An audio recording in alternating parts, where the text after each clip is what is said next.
Assalamu alaikum dear students. This is Reham Rahman and I'm your computer science teacher for grade 9. उम्मीद करती हूँ कि आप सब खैर खैरियत से होंगे, अच्छी सेहत के साथ होंगे। आज जो हम टॉपिक डिस्कस करने जा रहे हैं that is efficiency of an algorithm. So dear students, जैसे कि आपको बताया आज के लेक्चर का टॉपिक है हमारा एफिशिएंसी ऑफ एन एल्गोरिथम। उसको डिस्कस करने से पहले हमेशा की तरह let's have a quick recap of our previous lecture. Last lecture में हमने डिस्कस की थी एल्गोरिथम की एग्जांपल्स। हमने कुछ कॉम्प्लेक्स एग्जांपल्स को देखा था कि जब हमारे पास इफ़ की कंडीशन आ जाए, जब हमें इफ़ एल्स को अप्लाई करना हो और हमें एक ही स्टेप में मल्टीपल टाइम्स उस कंडीशन को चेक करना हो और उस नेस्टेड इफ़ एल्स की कंडीशन जब आ जाए हमारे पास, तो हम ऐसी प्रॉब्लम स्टेटमेंट्स को कैसे डील करते हैं और उसका एल्गोरिथम कैसे डेवलप करते हैं। जो इस किस्म का एल्गोरिथम था वो हमने डेवलप किया था जब हमने ग्रेडिंग करनी थी स्टूडेंट की ऑब्टेन मार्क्स की अगेंस्ट।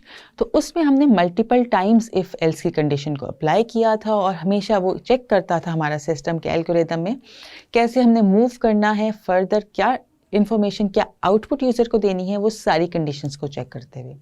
फिर हमने देखा था कि ये तो इफ़ एल्स की कंडीशन नेस्टेड हो गई हमारे पास। हम फिर मूव किए थे अपनी फर्दर कॉम्प्लेक्स प्रॉब्लम की तरफ जिसमें हमें था गो टू की नोटेशन को यूज़ करना। गो टू की नोटेशन हम कब यूज़ करते हैं? जब हमने अपने एल्गोरिथम का कंट्रोल ट्रांसफ़र करना होता है एक स्टेप से दूसरे स्टेप की तरफ। उसके लिए हम करते हैं गो टू की नोटेशन का इस्तेमाल। जब हमें रेपिटेशन चाहिए होती है किसी भी चीज़ की, किसी भी स्टेप की, तो हम यूज़ करते हैं गो टू की नोटेशन का। हमने यूज़ किया था जब हमारी प्रॉब्लम स्टेटमेंट थी जिसमें हमने देखना था कि यूज़र ने हमें 2 नंबर्स इनपुट किए हैं और हमने इवन नंबर्स को डिस्प्ले करते रहना था तब तक जब तक सेकंड नंबर जो यूज़र ने एंटर किया था उसकी वैल्यू ग्रेटर रहती है नंबर 1 से जो उसने एंटर किया था। जब वो वैल्यू उससे कम हो जाती है तब हमने अपना एल्गोरिथम स्टॉप करना था। इस वाली प्रॉब्लम को सोल्यूशन तक पहुंचाने के लिए जब हमने एल्गोरिथम डेवलप किया तो हमने उसमें गो टू का इस्तेमाल किया। गो टू हमने किया कि हमने उसको गो टू स्टेप, जोन से भी स्टेप पे हमें उसको लेकर जाना था वो हमने बता दिया ताकि वहाँ पर कंटिन्यूशन चलती रहे, रेपिटेशन होती रहे उस स्टेप की जब तक कि जो रिक्वायर्ड स्टेटमेंट, जो रिक्वायर्ड इफ़ कंडीशन हमने लिखी हुई है वो कंप्लीट नहीं हो जाती। सो ये था हमारा recap of the previous lecture. Now moving towards our today's topic that is efficiency of an algorithm. बात करते हैं हम एफिशिएंसी ऑफ एल्गोरिथम पर, बट इसको डिस्कस करने से पहले हम ये देखते हैं कि एफिशिएंसी होती क्या है। एफिशिएंसी की डेफिनेशन जो बहुत सिंपल है, that says efficiency is an ability to do things well, successfully and without wasting of anything. जब हम कोई भी काम करते हैं ऐसी हमारे पास सलाहियत कि जिसके थ्रू हम ऐसा काम करें जिसमें हमने बहुत बेहतरीन किया हो, हम बड़े कामयाब रहें और हम किसी भी चीज़ का ज़िया ना करें, उसको हम कहते हैं एफिशिएंसी। सो एफिशिएंसी तो समझ आ गई हमें। Let's have a look computer में जब हम प्रॉब्लम सॉल्विंग की तरफ जाते हैं और जब एल्गोरिथम्स डेवलप करते हैं उसका एफिशिएंसी से क्या ताल्लुक है। ऐसी पॉसिबिलिटी है कि एक ही प्रॉब्लम के एक से ज़्यादा सॉल्यूशंस अवेलेबल हों।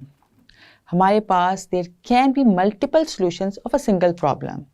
एक ही प्रॉब्लम को हम 2, 3 या 4 तरीक़ों से सॉल्व कर सकते हैं आराम से। और ये डिसाइड करना कि कौन सा एल्गोरिथम बेहतर है, ये बहुत इंपॉर्टेंट टास्क है कि चूजिंग द बेस्ट सोल्यूशन। हमें ये डिसाइड करना कि जो हमने मल्टीपल हमारे पास सॉल्यूशंस आ रहे हैं, मल्टीपल सॉल्यूशंस का जो हमने एल्गोरिथम डेवलप किया है उसमें से एफिशिएंट एल्गोरिथम कौन सा है, कौन सा एल्गोरिथम हमें यूज़ करना चाहिए, हमें चूज़ करना चाहिए। This is very important. जब हम किसी भी एल्गोरिथम की एफिशिएंसी चेक कर रहे हैं तो ये हमारे लिए बहुत ज़रूरी होता है चेक करना कि जो भी हमने सोल्यूशन डेवलप किया है क्या वो प्रॉपरली वर्क कर रहा है, क्या जो हमें उससे रिज़ल्ट चाहिए थे वो हमें दे रहा है और वो रिज़ल्ट्स क्या वो स्पेसिफिक टाइम में दे रहा है। जो भी टास्क है उस एल्गोरिथम का डेवलप करने का, क्या वो टास्क अपने स्पेसिफिक टाइम में कंप्लीट कर रहा है कि नहीं। सो हम कह सकते हैं कि जो एफिशिएंसी ऑफ एल्गोरिथम है उसको हम कंपेयर करते हैं टाइम और स्पेस रिक्वायरमेंट्स के थ्रू कि हमें जब भी हमने एल्गोरिथम डेवलप किया और जो भी टास्किंग की, क्या वो चीज़ें प्रॉपरली काम कर रही हैं, क्या उन चीज़ों का जब हम काम करवा रहे हैं तो वो स्पेसिफिक टाइम में ही अपना टास्क परफॉर्म कर रही हैं। ऐसा तो नहीं है कि बहुत ज़्यादा टाइम लग रहा है उसको सॉल्व करने में या बहुत ज़्यादा स्पेस रिक्वायर्ड है हमें उस टास्क को परफॉर्म करने के लिए। तो जो एल्गोरिथम है उसको हम नॉर्मली कंपेयर करते हैं टाइम और स्पेस की रिक्वायरमेंट से कि जो भी एल्गोरिथम हमने डेवलप किया है वो सिस्टम का कितना टाइम ले रहा है और कितनी स्पेस रिक्वायर्ड है उसके लिए। जब हम बात करते हैं एफिशिएंसी ऑफ एल्गोरिदम की, तो उसको हम मेजर करते हैं 2 मैट्रिसेस से। First is number of steps, कि हमें कोई भी एल्गोरिदम सॉल्व करने के लिए कितने नंबर ऑफ स्टेप्स रिक्वायर्ड हैं। And second is space use in the computer memory. Obviously computer की मेमोरी की एक लिमिटेड स्पेस होती है कि उसके अंदर जो भी हम एल्गोरिदम सॉल्व करने जा रहे हैं उसमें जो भी स्पेस रिक्वायरमेंट है वो कितनी यूज़ कर रहा है हमारे कंप्यूटर की मेमोरी को, कितनी स्पेस वो ले रहा है कंप्यूटर मेमोरी के अंदर। इन 2 बेसिस पर, फर्स्ट नंबर ऑफ स्टेप्स, कितने स्टेप्स पर हमारा एल्गोरिदम बेस कर रहा है, कितने स्टेप्स तक हम जाएंगे कि हमारा एल्गोरिदम जो है वो कंप्लीट होगा। जैसे कि जब हमने डिस्कस की थी characteristics of a good algorithm, उसमें हमने ये बात मेंशन की थी कि one of the characteristic of a good algorithm is finiteness, ताकि उसमें हमें पता हो कि हमारा जो एल्गोरिदम है उसके इतने नंबर ऑफ स्टेप्स हैं। अनलिमिटेड नंबर ऑफ स्टेप्स अगर हैं तो वो algorithm definitely it's not an effective, it's not an efficient algorithm. So firstly हमें पता हो कि नंबर ऑफ स्टेप्स कितने हैं। सेकेंड जो हमारी मैट्रिक्स आ रहा है दैट सेज कि कितनी स्पेस रिक्वायर्ड है, कितनी स्पेस वो लेता है एल्गोरिदम कंप्यूटर मेमोरी में। हम इनको डिस्कस करते हैं। सो बात करते हैं हम अपने फर्स्ट मैट्रिक की जो हमने देखा था efficiency of algorithm, that is number of steps. Number of steps बहुत इंपॉर्टेंट हैं। जितने कम नंबर ऑफ स्टेप्स होंगे उतना ही कंसिडर किया जाएगा कि एल्गोरिदम एफिशिएंट है। जितने कम नंबर ऑफ स्टेप्स हम लेंगे उतना ही टाइम कम लगेगा कंप्यूटर को वो एल्गोरिदम सॉल्व करने में। इसीलिए नंबर ऑफ स्टेप की बहुत इंपॉर्टेंस है। नंबर ऑफ स्टेप डिफाइन करते हैं whether the algorithm is efficient or not, whether the algorithm is working well or not. Next बात की थी हमने space used in the computer memory. हम जब भी कोई एल्गोरिदम डेवलप करते हैं, आपने देखा होगा हम सेट करते हैं उसकी value with a particular name. जो भी हम यूज़र से इनपुट लेते हैं उसके अगेंस्ट हम एक पर्टिकुलर नेम जनरेट करते हैं जिस नेम से वो कंप्यूटर मेमोरी में सेव होता है। तो जो भी ये सेविंग होती है डेफिनेटली वो कंप्यूटर की मेमोरी को रिजर्व कर रही है, हमारी स्पेस यूज़ हो रही है कंप्यूटर की मेमोरी को। तो ऐसे एल्गोरिदम्स जिसमें हम मिनिमम स्पेस यूज़ कर रहे होते हैं that is also consider one of N efficient algorithm. और ये जो हम स्पेस यूज़ कर रहे होते हैं, जो भी हम सेव कर रहे होते हैं विद पर्टिकुलर नेम, जितने भी हमने एल्गोरिदम्स डेवलप किए थे इन प्रीवियस लेक्चर्स आपने देखा होगा, उनमें जब हम सेट वैल्यू करते थे वो भी किसी एक स्पेसिफिक नेम में करते थे। जब यूज़र से इनपुट लेते थे उसके अगेंस्ट भी हम एक पर्टिकुलर नेम में उस इनपुट को सेव करते थे।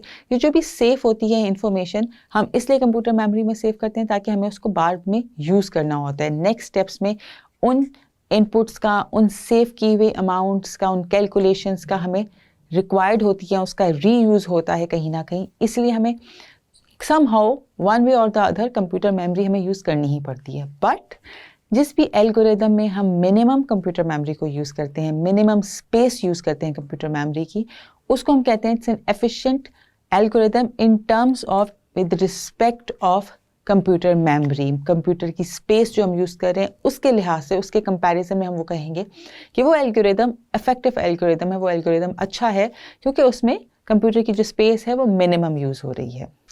नाउ इट इज़ पॉसिबल, ये मुमकिन है कि एक एल्गोरिदम ऐसा हो जिसमें नंबर ऑफ स्टेप्स तो कम हो मगर उसमें जो कंप्यूटर की मेमोरी, कंप्यूटर की स्पेस यूज़ हो रही है वो ज़्यादा हो। या एक एल्गोरिदम ऐसा भी हो सकता है जिसमें नंबर ऑफ स्टेप्स तो ज़्यादा हैं मगर जो हम मेमोरी यूज़ कर रहे हैं, जो हम स्पेस ऑक्यूपाइड कर रहे हैं कंप्यूटर मेमोरी में, वो कम है। यहाँ पर आता है थोड़ा सा ट्रिकी पार्ट। यहाँ पर पार्ट प्ले करता है प्रोग्रामर का, जो डिज़ाइन कर रहा है उस एल्गोरिदम का, उसकी इंटेलिजेंस का। वो ट्रेड ऑफ करता है between the number of steps और between the memory, the space that we occupied in computer memory. वो फिगर आउट करता है कि उसको क्या चीज़ is more required. Number of steps कम चलेंगे और मेमोरी ज़्यादा यूज़ हो जाए तो इट्स ओके, या नंबर ऑफ स्टेप्स ज़्यादा हो जाए और अगर मेमोरी ऑक्यूपाइड वो कर रहा है जो एल्गोरिदम वो कम हो जाए देन इट्स फाइन। तो यहाँ पर जो प्रोग्रामर है वो रोल प्ले करता है, उसको डिसाइड करना होता है कि ऐसा कौन सा एल्गोरिदम है जो उसके लिए नज़दीक एफिशिएंट है, उसको लगता है कि ये ज़्यादा अच्छा वर्कआउट करेगा। इट्स नॉट नेसेसरी कि हर इफेक्टिव और एफिशिएंट एल्गोरिदम वही हो जिसमें नंबर ऑफ स्टेप्स भी कम हो और मेमोरी की जो हम स्पेस यूज़ कर रहे हैं वो भी कम हो। कभी कभी ऐसा होता है कि कुछ एल्गोरिदम्स ऐसे होते हैं जिसमें नंबर ऑफ स्टेप्स तो ज़्यादा है बट जो हम कंप्यूटर मेमोरी में स्पेस ऑक्यूपाइड कर रहे हैं वो कम है। अगेन हम उसको कंसिडर कर सकते हैं एफिशिएंट एल्गोरिदम बिकॉज वो जो भी रिक्वायरमेंट थी वो कंप्लीट कर रहा है उसको। ये डिज़ाइनर, ये प्रोग्रामर ने डिसाइड किया कि I can compromise on number of steps, but I cannot compromise on the space that I use in computer memory. या कोई एल्गोरिदम ऐसा होता है जिसमें नंबर ऑफ स्टेप्स कम है बट जो मेमोरी यूजेज है, जो स्पेस हमने ऑक्यूपाई की है वो ज़्यादा है. अगेन अगर डिज़ाइनर या प्रोग्रामर ने वो वाला एल्गोरिदम प्रेफर किया है, उसके नज़दीक वो वाला ज़्यादा एफिशिएंट है, तो डेफिनेटली उसके पीछे उसकी कोई रीजनिंग होगी कि he can compromise on the time but he can not compromise on the space, या he can not compromise on the time but he can compromise on the space. So ये सारा part play करता है यहाँ पे programmer का. But तो जो दो मेन इंपॉर्टेंट चीज़ें हमने कंसिडर करनी होती हैं किसी भी एल्गोरिथम को एफिशिएंट बनाने के लिए, वो हमने क्या देखी कि एक तो minimum number of steps and the space that you occupied in the computer memory that should be less. ये दो चीज़ें हम कंसिडर करते हैं. बाकी अप एंड डाउन वो प्रोग्रामर का रोल है कि उसने कैसे उस चीज़ को एवेल्युएट करना है कि कौन सा एल्गोरिदम उसके लिए एफिशिएंट है. बट जो एवेल्युएशन होती है वो होती इन्हीं दो स्टेप्स पर है. इसी बात को हम डिस्कस करते हैं. लेट्स से एक एग्जांपल लेते हैं सिंपल सी. अगर हम सिर्फ नंबर ऑफ स्टेप्स को जहन में रख रहे हैं, उस पर वर्कआउट कर रहे हैं कि हमने वही एल्गोरिदम एफिशिएंट लेना है जिसमें नंबर ऑफ स्टेप्स कम हो. एक प्रॉब्लम है हमारे पास जिसमें आपके पास दो सॉल्यूशंस आ रहे हैं. एक सॉल्यूशन में जो आपके नंबर ऑफ स्टेप्स हैं लेट्स से वो n टाइम्स हैं. n टाइम्स कोई भी n में आप कोई भी वैल्यू ऐड कर दें, n टाइम्स है. वेयर एज जो दूसरा हमारे पास एल्गोरिदम डेवलप हो रहा है उसमें नंबर ऑफ स्टेप्स डबल हो गए हैं n की अमाउंट से. जो भी n में आपने वैल्यू फिक्स की उससे डबल नंबर ऑफ स्टेप्स हो गए हैं. सो इट्स क्लियरली हम नंबर ऑफ स्टेप्स की अगर बात करें, हमने जैसे पहले मैंने आपको बताया कि इस प्रॉब्लम में हम देखेंगे हमारे लिए एफिशिएंसी वो वाला एल्गोरिदम करेगा जो कि नंबर ऑफ स्टेप्स को मिनिमम इस्तेमाल करेगा. तो इस वाली प्रॉब्लम में जब हम सोल्यूशन लेंगे तो हम वही वाला एल्गोरिदम चूज करेंगे जिसमें नंबर ऑफ स्टेप्स कम हैं. Definitely will go for the solution 1 जिसमें नंबर ऑफ स्टेप्स सिर्फ n थे, whereas in the other solution we have double number of n. तो जो n की वैल्यू थी वो डबल हो गई थी, तो नंबर ऑफ स्टेप्स डबल हो गए थे.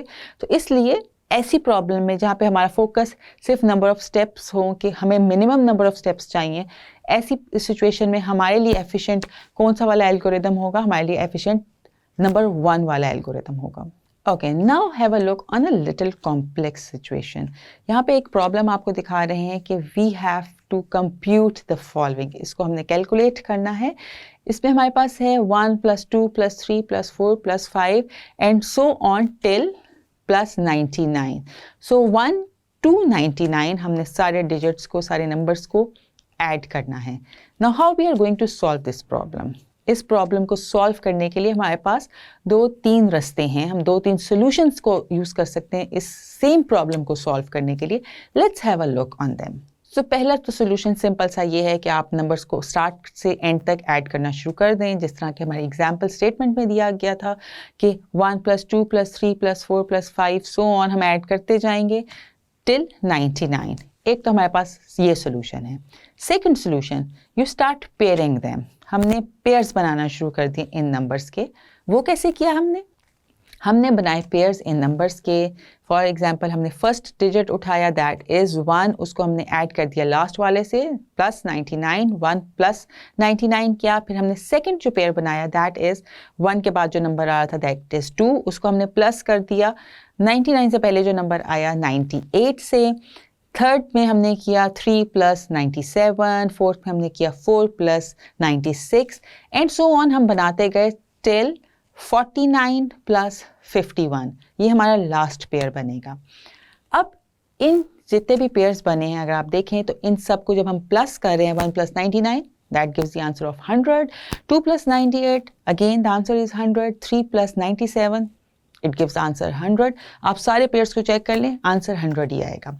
सो हमने पेयरिंग की और उनको ऐड किया और हमने देखा कि हर पेयर को जब हम ऐड करते हैं उसका आंसर आता है हमारे पास 100. सो अब हम क्या करेंगे, हम जितने भी हमने पेयर्स डेवलप किए हैं, जितने भी पेयर्स बने हैं इन नंबर्स के, उनको काउंट करेंगे और फिर उस नंबर को हम मल्टीप्लाई कर देंगे 100 से, because 100 is the sum of every pair. उसको हमने मल्टीप्लाई कर दिया 100 से. देन जो आंसर आएगा उसमें ऐड करेंगे हम 50.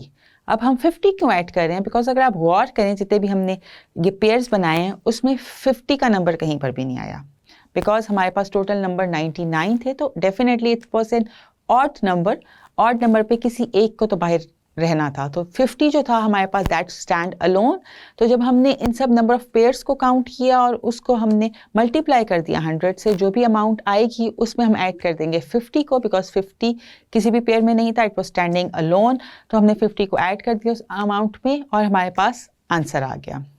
Now the third solution is, हम करेंगे एक formula apply and that is n small brackets में n plus 1 divided by 2 where n is the last digit, the last term जो हमारे पास आई है इस प्रॉब्लम में that is 99। 99 की फिगर जो है हमारे पास लास्ट है, तो n means 99, तो हो जाएगा 99 small brackets में 99 plus 1 and divided by 2। इसको यूज़ करके हम कर लेंगे अपने प्रॉब्लम को सॉल्व और हमारे पास आंसर आ जाएगा। सो हमने चेक किया कि एक प्रॉब्लम थी हमारे पास और उसके हमने 3 सॉल्यूशंस निकाल लिए। अब इसको हम चेक करेंगे हमारे लिए कौन सा एफिशिएंट सॉल्यूशन है। डिपेंड करता है कि हमें नंबर ऑफ स्टेप्स में उसको देखना है या हमने ये चेक करना है कि हमारे पास कंप्यूटर में हमने स्पेस कम ऑक्यूपाइड करनी है। उन चीज़ों को कंसिडर करते हुए हम देखेंगे कि कौन सा बेस्ट सॉल्यूशन है। बट बताने का मकसद ये था कि एक प्रॉब्लम के मल्टीपल सॉल्यूशंस होते हैं और मल्टीपल सॉल्यूशंस जब हमारे पास होते हैं तब हम चेक करते हैं एफिशिएंसी ऑफ एन एल्गोरिथम। बहुत ज़रूरी है एफिशिएंसी चेक करने के लिए। हमने देखना है कि नंबर ऑफ स्टेप्स जितने कम होंगे डेफिनेटली टाइम कंजप्शन कम होगी। नंबर ऑफ स्टेप्स ज़्यादा होंगे तो उन स्टेप्स को परफॉर्म करने के लिए हमें ज़्यादा टाइम रिक्वायर्ड होगा। एंड देन अब हमारे पास स्पेस हमने कितनी ऑक्यूपाइड करनी है, हमारे पास कितनी स्पेस का मार्जिन है इन कंप्यूटर मेमोरी, हम कितनी यूज़ कर सकते हैं, फिर हम उस पर चेकिंग करते हैं। सो ये 2 फैक्टर्स हैं जो कि डिसाइड करते हैं, जो कि हमें हेल्प करते हैं फिगर आउट करने में which algorithm is the efficient one. अब हमने एक एग्जाम्पल देखनी है और ये एग्जाम्पल हम अपने लास्ट लेक्चर में कर चुके हैं। लास्ट लेक्चर में जो लास्ट एग्जाम्पल हमने डिस्कस की थी जिसमें हमने फाइंड आउट करना थे even numbers ranging from n1 to n2 और तब तक फाइंड आउट करने थे जब तक n2 is greater than n1। If you remember last lecture में हमने लास्ट जो एग्जाम्पल की थी वो यही की थी और इसमें हमने यूज़ किया था GoTo का। सो वो तो हमने एल्गोरिथम डेवलप कर लिया था, लेकिन सेम प्रॉब्लम का एक और एल्गोरिथम भी है, एक और सोल्यूशन भी है। आज हम वो चेक करेंगे और फिर देखेंगे दोनों में से which one is the efficient algorithm. Recap करते हैं कि जो हमने लास्ट लेक्चर में इसका क्या एल्गोरिथम डेवलप किया था वो कुछ ऐसे था कि हमने स्टार्ट किया फर्स्ट स्टेप में। इन द सेकंड स्टेप हमने यूजर से इनपुट ली, नंबर्स की n1 एंड n2। फिर थर्ड स्टेप में हमने लगाई इफ़ की condition, if n1 is smaller than और इक्वल टू n2, तो हमने कर्ली ब्रैकेट स्टार्ट की। और फिर स्टेप 4 में हमने एक और इफ़ कंडीशन लगाई कि इफ़ n1 mod 2 इक्वल 0, अगर जो रिमाइंडर है वो 0 है तो हमने आउटपुट कर दिया n1 को। फिर हमने क्या किया नेक्स्ट स्टेप में, set n1 to n1 plus 1। n1 में हमने 1 ऐड कर दिया और फिर हमने लगाई GoTo की कंडीशन और हमने वापस अपने एल्गोरिथम को भेज दिया स्टेप नंबर 3 पर। और फिर ये प्रोसेस चलता रहा जब तक जो हमारी फर्स्ट कंडीशन थी स्टेप नंबर 3 में कि इफ़ n1 इज स्मॉलर और इक्वल टू n2 वो फुलफिल होती रही, तो ये स्टेप चलते रहे। एंड जब वो कंडीशन फॉल्स हो गई तो हमने सिंपल किया, स्टेप 7 पर आए और हमने प्रोसेस को एंड कर दिया, एल्गोरिथम हमारा एंड हो गया। Now let's have a look on another solution of the same problem. इस सॉल्यूशन में हमने क्या किया, हमने स्टार्ट किया स्टेप नंबर 1 में, स्टेप नंबर 2 भी सेम रहेगा। हम इनपुट लेंगे यूजर से नंबर्स की फॉर्म में और उसको हम सेव करेंगे n1 और n2 के नाम से इन मेमोरी।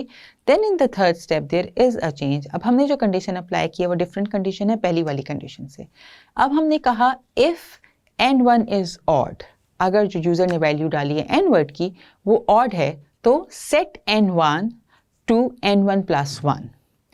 अगर तो यूज़र ने n1 की वैल्यू ऑड डाली है तो हमने n1 में प्लस 1 एंटर कर देना है, बिकॉज हमने कौन से डिजिट्स डिस्प्ले करने हैं, इवन नंबर्स। हमने इवन नंबर्स को डिस्प्ले करना है। तो अगर यूज़र ने जो इनपुट दी n1 में वो ऑड है तो n1 में हमने क्या सेट करा दी, n1 plus 1।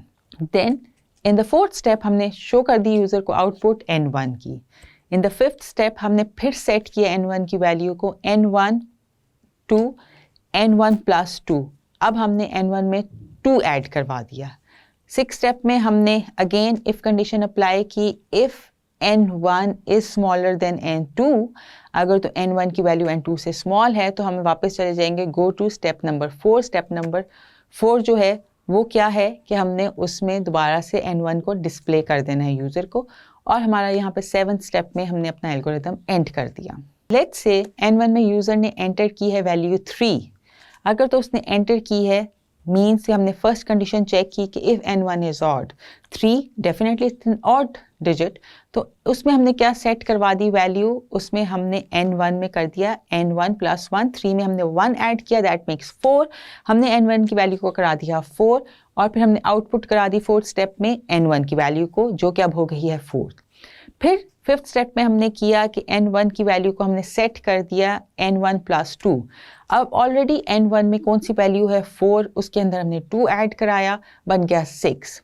Again it's an even number, वो कंडीशन करके अब हमने फिर चेक करना है if n1 is less than n2। अगर तो n1 की जो वैल्यू है 6, वो जो यूज़र ने n2 में वैल्यू डाली है कोई भी वैल्यू, उससे अगर वो छोटी है तो हम दोबारा स्टेप 4 पर चले जाएंगे और ये लूप चलता रहेगा जब तक n1 की वैल्यू n2 से छोटी ही रहेगी।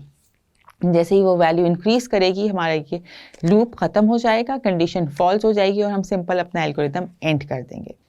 ये जो हमने 2 एल्गोरिदम्स डिस्कस किया, अब हम देखते हैं इसमें से कौन सा इफेक्टिव एल्गोरिदम है।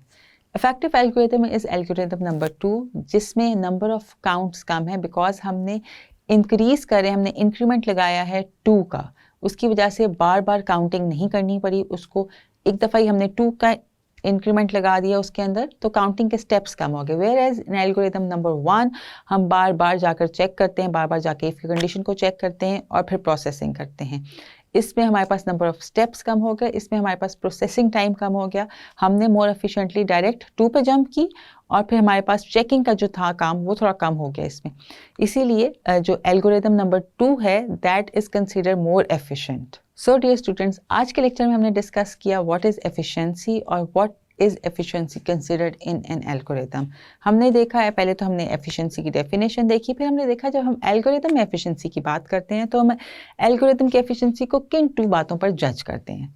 वो थी number of steps and the space that we use in computer memory. जितने कम नंबर ऑफ स्टेप्स होंगे और जितनी कम मेमोरी हम स्पेस मेमोरी की यूज़ करेंगे उतना ही हम कंसिडर करेंगे अपने एल्गोरिदम को एफिशिएंट एंड इफेक्टिव, क्योंकि उसमें हमने जब भी हम एफिशिएंसी ऑफ एल्गोरिदम की बात करते हैं हम टाइम और स्पेस की एक्चुअली बात कर रहे होते हैं। जितना मिनिमम टाइम रिक्वायर्ड होगा और जितनी मिनिमम स्पेस यूज़ करेगा algorithm in computer memory that is considered the efficient algorithm. फिर हमने कुछ एग्जांपल्स डिस्कस की कि एक ही एल्गोरिदम के मल्टीपल सॉल्यूशंस हो सकते हैं और जब मल्टीपल सॉल्यूशंस होते हैं तभी हम डिसाइड करते हैं कि कौन सा एल्गोरिदम जो है वो एफिशिएंट है। हमने कुछ कंपैरिजन की अपनी पहले की हुई प्रॉब्लम से कि हमने जो पहले एक एल्गोरिदम डेवलप किया था और आज भी सेम प्रॉब्लम का हमने एक और एल्गोरिदम देखा कि उसमें हम कैसे डिसाइड करेंगे कि which algorithm is the efficient one. I hope आज का लेक्चर आप सबको बहुत अच्छे से समझ आया होगा, कोई कन्फ्यूजन, कोई एम्बिग्विटी नहीं होगी। Everything that we discuss today must be clear. हम मिलेंगे इंशाल्लाह अपने नेक्स्ट लेक्चर में, तब तक के लिए आप अपना बहुत ख्याल रखना है और जो आज हमने डिस्कस किया है आज के लेक्चर में उसको रिवाइज करना है। हम मिलते हैं इंशाल्लाह अपने नेक्स्ट लेक्चर में। अल्लाह हाफिज़।